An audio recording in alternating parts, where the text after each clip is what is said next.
আধার সমস্যার portal of Government of West Bengal will start from tomorrow.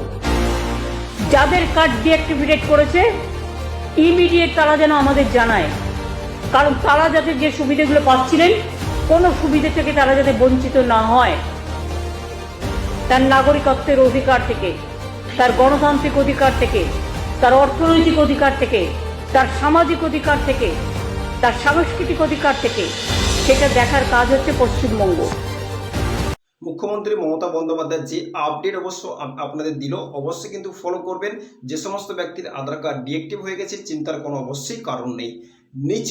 নিচে একটা ভিডিওর লিঙ্ক দেওয়া আছে, ওই ভিডিওটা অবশ্য আপনারা সবাই দেখুন আর ওয়াচ করুন। ওতে সমস্ত রকম ডিটেলস অবশ্য দেওয়া আছে, কি করে অবশ্য আধার আপনি অ্যাক্টিভ করবেন। ওকে, যদি ভালো লেগে থাকে চ্যানেলটিকে সাবস্ক্রাইব করে রাখবেন, পাশে থাকবেন। So thank you.